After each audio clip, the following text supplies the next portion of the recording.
है operating cost, है ना। क्या है उसमें? ऑपरेशन कॉस्टिंग या ऑपरेटिंग कॉस्टिंग, क्या है? ऑपरेटिंग कॉस्ट, ऑपरेटिंग कॉस्टिंग या फिर service costing,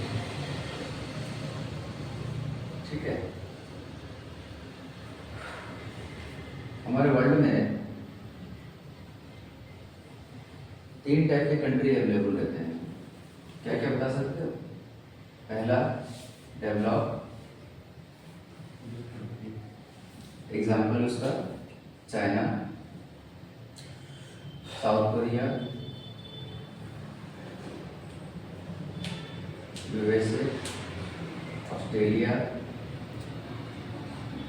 Germany, Italy, France, है ना, और भी बहुत सारे कंट्री है। ये डेवलप नेशन में आते हैं। दूसरा डेवलपिंग,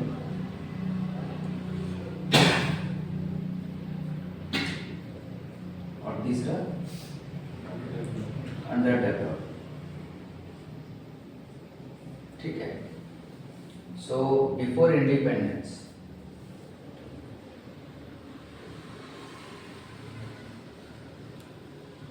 आज़ादी के पहले का बात चल रहा है, 1947 के पहले का बात चल रहा है।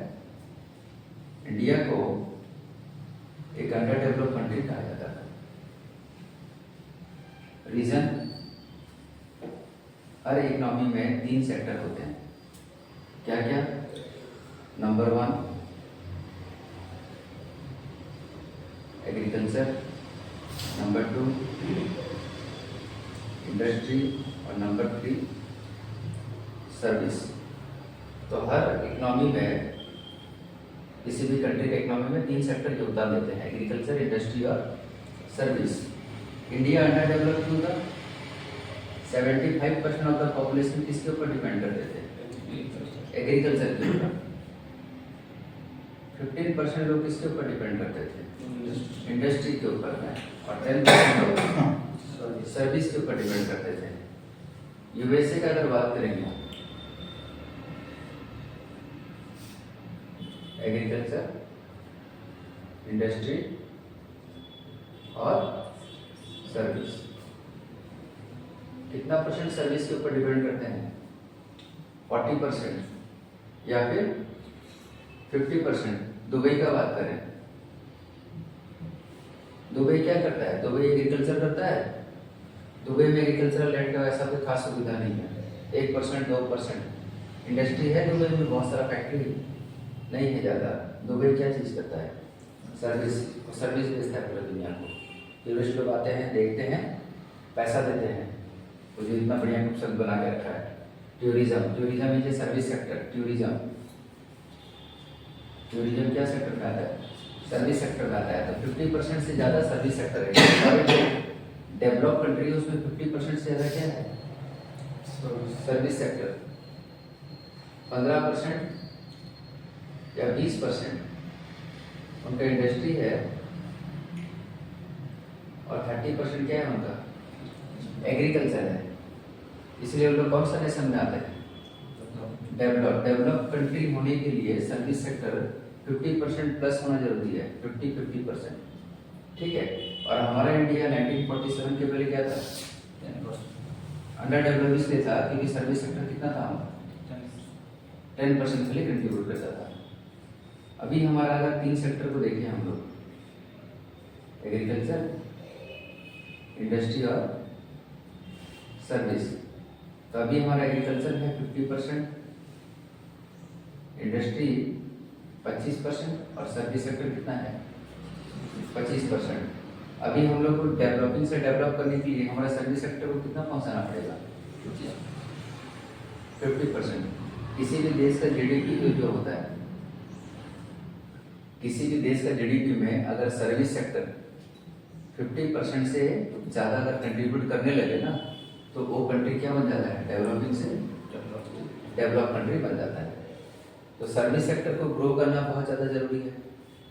उसके लिए सर्विस सेक्टर का प्रॉपर अकाउंटिंग भी होना चाहिए, इसलिए सर्विस कॉस्टिंग को ज़्यादा फोकस किया जाता है आजकल, है ना।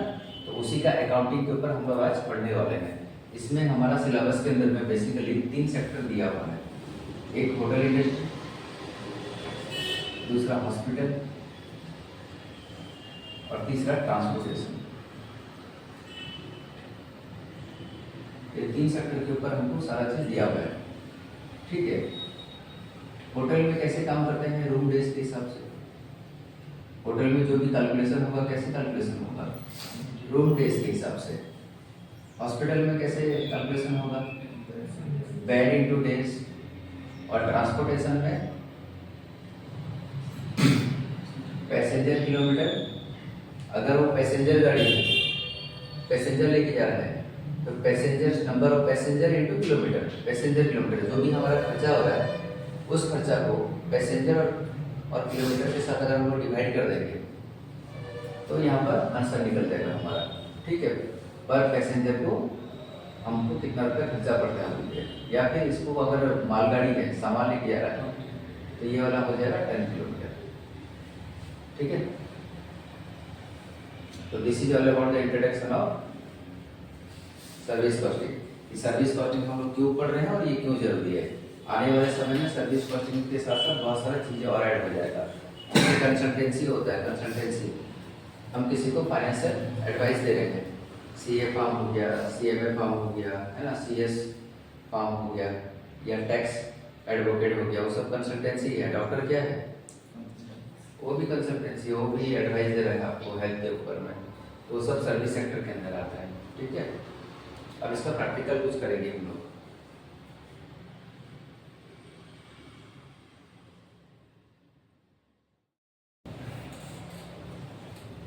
क्वेश्चन क्या है देखो फिर से।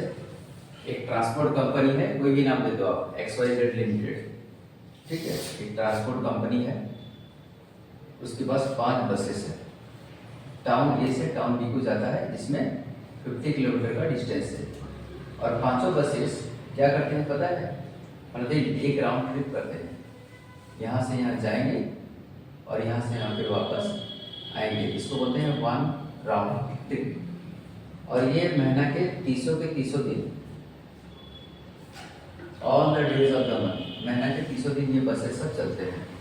बस में सीटिंग कैपेसिटी कितना है, 50, और उसका 75% कैपेसिटी यूज होता है। जैसे कि एक बस में सीटिंग कैपेसिटी कितना है, 50 है ना, तो 5 बस में कितना रहेगा, 250, उसका 75% कैपेसिटी कितना होता है,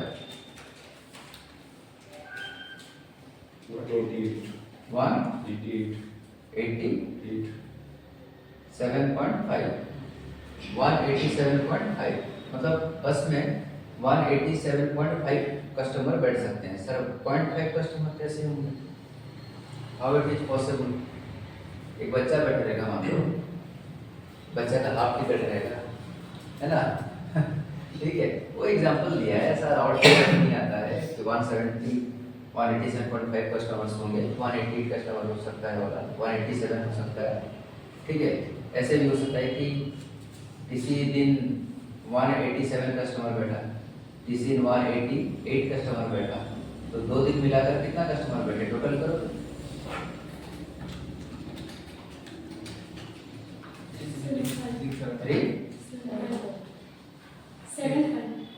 तो 2 दिन में 375 कस्टमर बैठे हमारे बस में, तो एवरेजली हर दिन कितने कस्टमर बैठे होने से तो 187.5 आ जाएगा ना।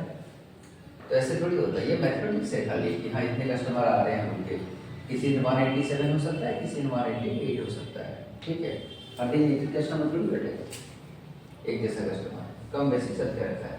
तो एवरेज देखा गया तो 75% कैपेसिटी यूज होता है, ठीक है। तो करना कैसे है नंबर को सॉल्व, सिंपल है। यहाँ पर वेरिएबल कॉस्ट का कोई भी क्वेश्चन दिया नहीं है, this is very simple question, it will take 2 to 3 minutes to complete, ठीक है। सबसे पहले हम लोग कैसे लिखेंगे,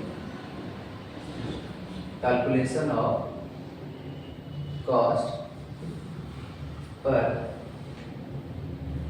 पैसेंजर किलोमीटर, ठीक है। हमको वेरिएबल कॉस्ट दिया नहीं है, क्या दिया है, फिक्स्ड कॉस्ट।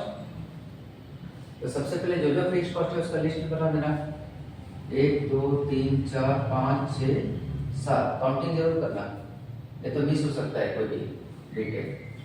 तो 7 का एक्सपेंसेस जो है उसको लिख के उसका टोटल कर दोगे, कितना हो रहा है? 13 लाख 90,000। 13 लाख 90,000 मेरा खर्चा है। ये साल का दिया है, मंथ का दिया है? चेक करो तो। ये मंथ का खर्चा दिया है, ठीक है। लिखा हुआ है तो पर मंथ एक्सपेंसेस से बोल के अप्रैल तो पहले से लिखा है सर। अच्छा, अप्रैल महीने का ये कैलकुलेशन दिया है, ये अप्रैल महीने में इतना खर्चा हो रहा है, ठीक है। Divided by passenger kilometre. एक बस में कितने कैपेसिटी है हमारा? Divided by passenger kilometre. एक बस में कितना पैसेंजर बैठेगा? 50।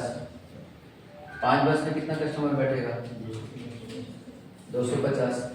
इसका कितना परसेंट कैपेसिटी यूज हो रहा है? ये हो गया पैसेंजर। अब निकालते हैं किलोमीटर। जाने का कितना किलोमीटर है? 50। आने का कितना किलोमीटर है? 50। तो 50 और 50 कितना हो गया? 100 इंटू 100 करो और बताओ कितना हो रहा है?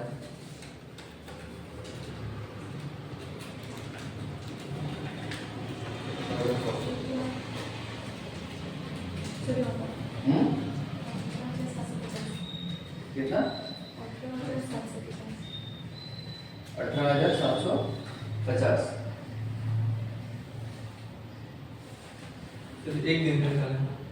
एक दिन का निकाले, 30 दिन का निकालो इंटू 30 करके कितना हो रहा है? 562500 5,625,000 2500 इतना पैसेंजर किलोमीटर हुआ।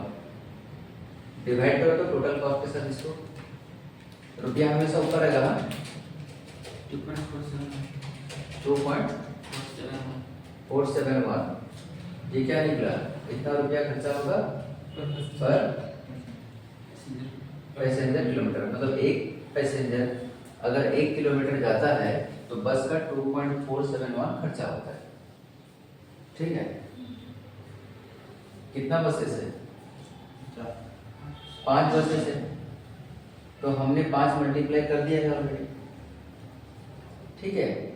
50 कस्टमर है, 5 बसेस है तो इंटू 5 कर दिया है। तो यहाँ पर फिर से 5 इंटू मत कर देना। जैसे एक बस 100 किलोमीटर गया, 50 किलोमीटर गया, 50 किलोमीटर आया, तो 50 और 50 कितना हो गया? 100 किलोमीटर। 100 किलोमीटर इंटू 5 बसेस हो चुका है ना। फिर से 5 मल्टीप्लाई करके गड़बड़ मत कर देना।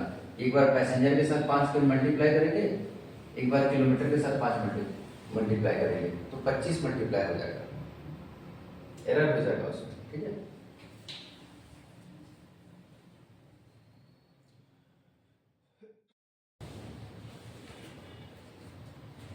देखो क्वेश्चन में क्या दिया है, हमारे पास नंबर ऑफ बसेस कितने हैं? 10 बस है, और हर बस में पैसेंजर का कैपेसिटी कितना है? 40। सिटी ए से सिटी बी जाते हैं, 1 राउंड ट्रिप अगर करते हैं तो 20 किलोमीटर जाएंगे और 20 किलोमीटर आएंगे। 20 इंटू 2 40 किलोमीटर। लेकिन एक दिन में एक ट्रिप नहीं कर पाएंगे, 3 ट्रिप करते हैं। तो अगर मैं लिखूंगा यहाँ पर पैसेंजर किलोमीटर, पैसेंजर किलोमीटर, तो वो कितना निकलेगा? सर कितने पैसेंजर बैठते हैं? 40 पैसेंजर बैठते हैं इनटू, क्या पैसेंजर का कैपेसिटी रिड्यूस किया है वो? नहीं, कुछ नहीं बोला है क्वेश्चन में। क्वेश्चन में बोला है कि हमारे पास हर बस में 40 कस्टमर बैठते हैं, ठीक है। 40 कर दिया पैसेंजर का। अब किलोमीटर निकालते हैं। एक बस कितना किलोमीटर जाएगा? सर एक बस 20 किलोमीटर जाएगा, फिर कितना किलोमीटर आएगा? 20 किलोमीटर वापस आएगा। तो 20 इंटू 2 40 किलोमीटर एक बस का, एक ट्रिप का। कितना राउंड ट्रिप कर रहे हैं? 3 राउंड ट्रिप कर रहे हैं। तो एक बस 20 किलोमीटर जा रहा है और 20 किलोमीटर आ रहा है, तो 20 और 20 कितना हो गया? 40 किलोमीटर। तो 40 किलोमीटर एक राउंड ट्रिप का, 3 राउंड ट्रिप का इंटू 3, ये कितना बस का निकला? एक बस का निकला। नंबर ऑफ बसेस कितना है? 10, तो उसमें 10 मल्टीप्लाई कर दिए। ये कितने दिन का निकला सर? ये एक दिन का निकला। और महीना में कितना दिन है? 25 दिन है, तो इंटू 25 कर दिया, महीना का निकल गया, है ना? इंटू 25 दिन कर दिया, महीना में 25 दिन है, तो एक दिन का पहले निकालेंगे। एक दिन में एक बस 40 किलोमीटर एक ट्रिप करता है, तो 3 ट्रिप का कितना करता है? 120 एक बस का। 10 बस का कितना होगा? इंटू 10 कर दिए। उसके साथ फिर 25 डेज का जो था मल्टीप्लाई कर दिया, तो ये इतना निकल गया एक महीना का। अगर साल में निकालना है तो क्या करोगे? इंटू 12 कर सकते हो, ठीक है, आपका चॉइस है। मैक्सिमम पॉइंट देखो पर मंथ दिया है 1 2 3 डाटा पर मंथ है, 4 5 6 चीज पर मंथ में दिया है। पर एनम में कितना दिया है? 1 2 3 आइटम पर एनम दिया है और 6 आइटम पर मंथ दिया है। इसका मतलब मैक्सिमम कैलकुलेशन पर मंथ करने से सुविधा होगा। अगर मैक्सिमम पर एनम के हिसाब से दिया रहता तो इंटू 12 मंथ्स कर देते तो साल का निकल जाता। समझ में आ रहा है? मंथ क्यों कर रहे हैं और साल क्यों कर रहे हैं? पर एनम के हिसाब से 3 डाटा दिया है, पर मंथ के हिसाब से 6 डाटा दिया हुआ है, मतलब आंसर पर मंथ के हिसाब से निकालना है। ये कितना पैसेंजर किलोमीटर हो रहा है बताओ मल्टीप्लाई करके? 12 लाख। कंफर्म है 12 लाख है? अच्छा,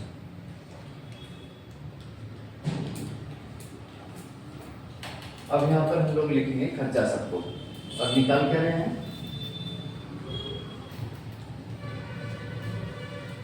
कैलकुलेशन ऑफ बस फेयर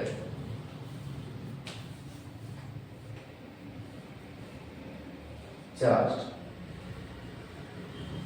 फ्रॉम ईच पैसेंजर।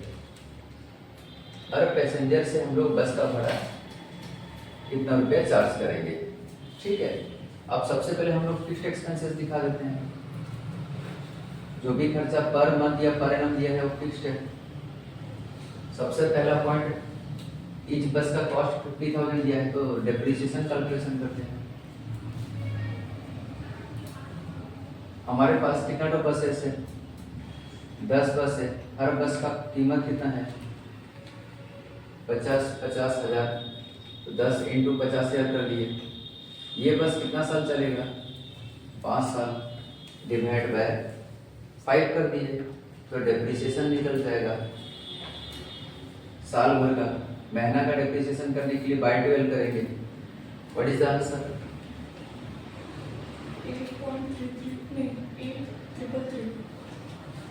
8,333। ये पर मंथ का हमारा निकल रहा है डाटा, जो भी निकल रहा है डेप्रिसिएशन का।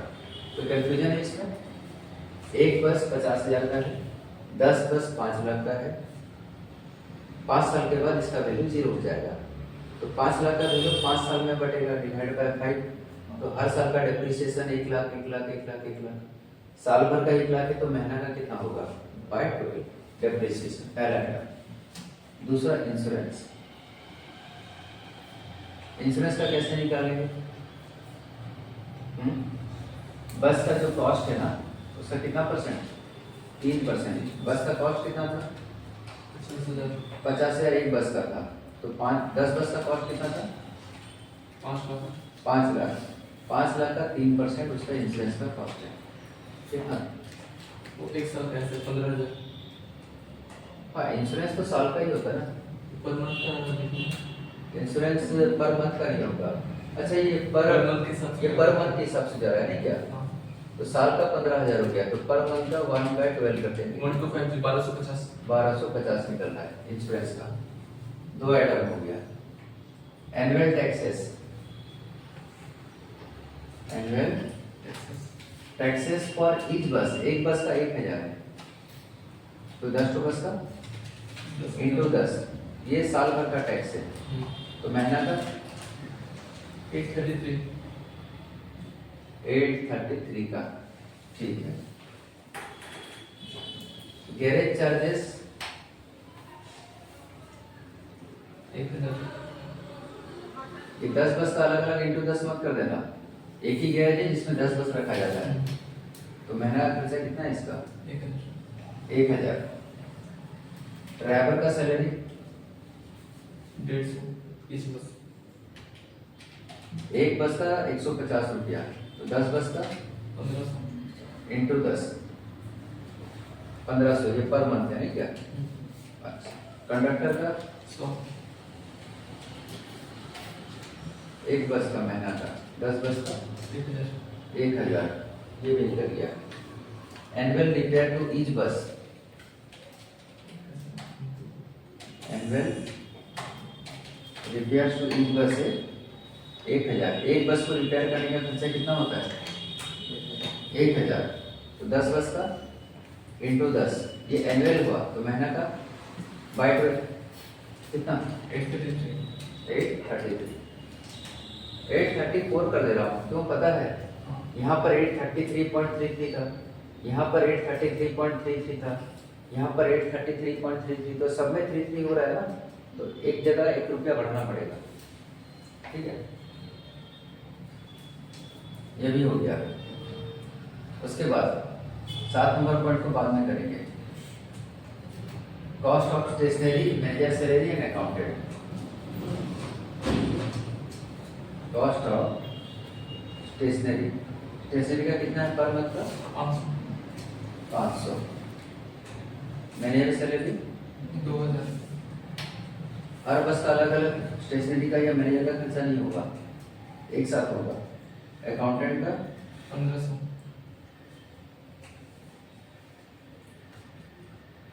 हो गया, ये हो गया टोटल फिक्स्ड कॉस्ट। ये क्या निकला? ये निकला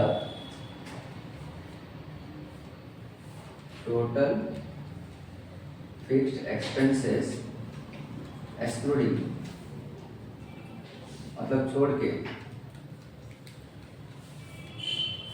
10% टेकिंग्स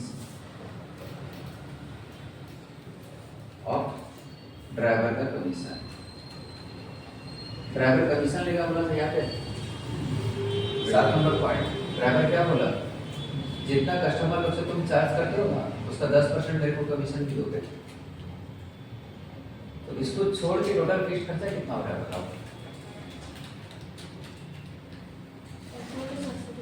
हाँ ना, 18,750। ठीक। प्लस डीजल का खर्चा कितना हो रहा है? पेट्रोल एंड डीजल का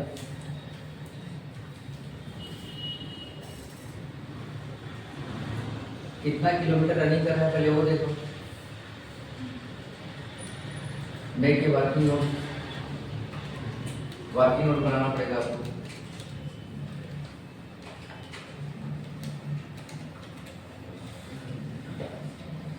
कितना किलोमीटर रनिंग कर रहा है?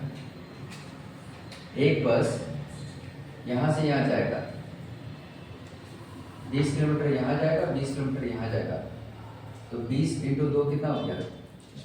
40 किलोमीटर इंटू 3 ट्रिप मारेगा एक बस का, तो 10 बस का इंटू 10 इंटू महीना में 25 डेज, कितना निकाले थे? 30,000। ये सब मिला के 30,000 हो रहा है। अच्छा, 30,000 किलोमीटर जाएगा। 100 किलोमीटर में पेट्रोल कितना खर्चा हो रहा है? 25 रुपया। 25 रुपया खर्चा हो रहा है 100 किलोमीटर का, तो 30,000 किलोमीटर का कितना खर्चा हो रहा है बताओ?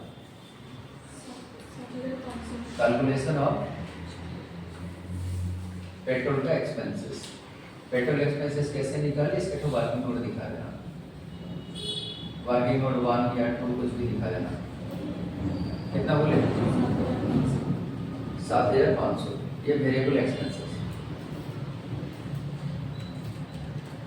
ये कौन सा खर्चा है?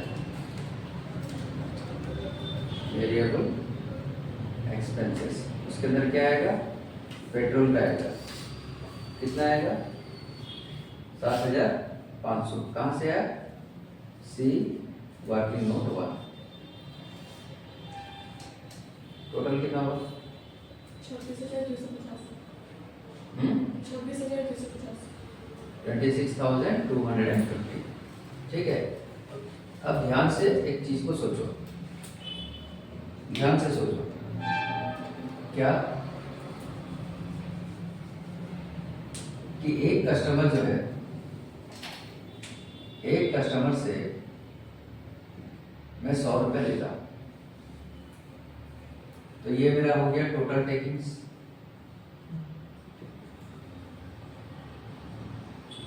या टेकिंग्स मान लो, कस्टमर से कितना रुपया लेता हूँ? 100 रुपये में चार्ज करता हूँ। प्रॉफिट मार्जिन कितना है? 15% प्रॉफिट है। कस्टमर से 100 रुपये लेता हूँ अगर, तो जितना पैसा कस्टमर से ले रहा हूँ उसको टेकिंग्स बोलते हैं। उसका 15% मतलब 15 रुपये प्रॉफिट है। तो टोटल कॉस्ट कितना है? 85। ठीक है, टोटल कॉस्ट 85 है, लेस ड्राइवर का और कंडक्टर का कमीशन कितना है? आप जितना कस्टमर को चार्ज करते हो ना टोटल टेकिंग्स, उसका 10%, मतलब 10 रुपया कंडक्टर का कमीशन है। तो उसको छोड़ के मेरा टोटल खर्चा कितना हो रहा है? 75%। मतलब ये जो खर्चा निकला है दिस इज 75%। ये खर्चा कितना निकला है? 75%। अच्छा, जगह तो नहीं है, मैं इसको मिटा देगा, इसका दरकार नहीं है। वर्किंग नोट 2 निकाल के दिखा देना। पैसेंजर किलोमीटर कैसे निकालें? Calculation of passenger kilometre. ठीक है, कैसे निकाले? कितने पैसेंजर थे सर? 40 पैसेंजर थे इनटू किलोमीटर। कितना किलोमीटर ट्रैवल किए? 20 किलोमीटर आने का, 20 किलोमीटर जाने का, तो 20 इंटू 2 40 किलोमीटर एक ट्रिप का। 3 ट्रिप का 120। 10 बस का मैंने क्या करा था, ये कंफ्यूजन नहीं हो, ये ट्रिप है ये बस है, इंटू 25 डेज का कितना हुआ? सब मिला के कितना निकल लूँ?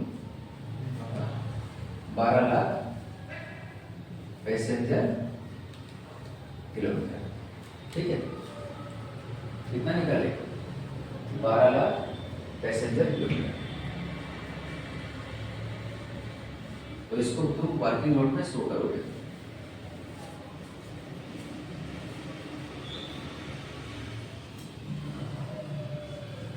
अब ध्यान से देखो, ये जो तुम्हारा खर्चा निकला है 26,250, ये खर्चा 75% है।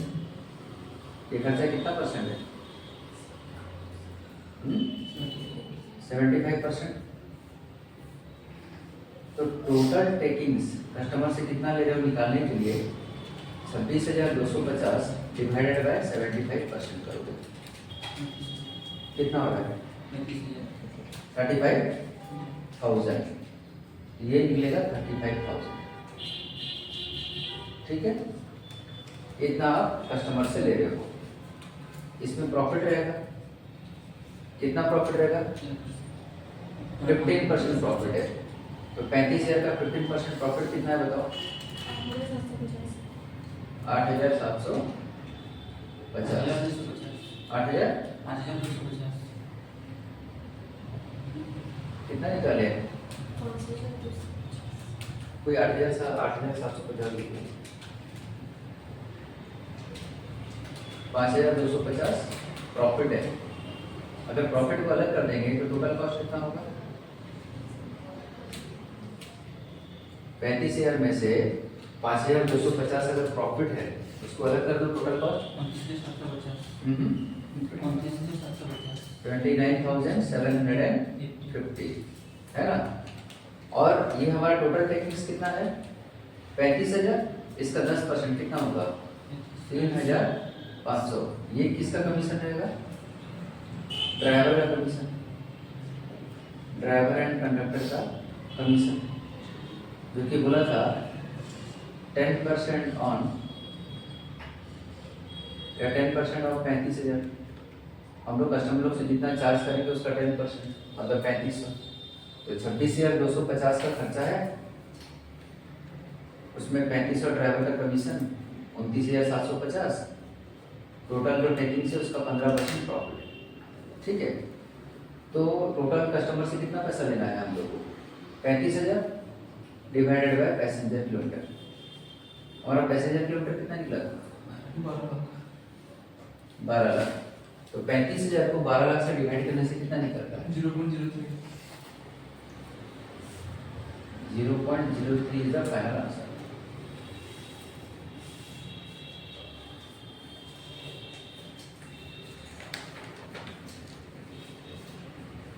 बस फेयर चार्ज, बस fair charge from each customer, है ना? हर कस्टमर से हम लोग कितना रुपया बस फेयर चार्ज करेंगे पर पैसेंजर पर किलोमीटर, मतलब 0.03। ठीक है, बुक में एक्स लेके कैलकुलेशन किया है, algebra. You don't need algebra here because ऐसे भी आंसर निकल जाता है हम लोग का। ठीक है।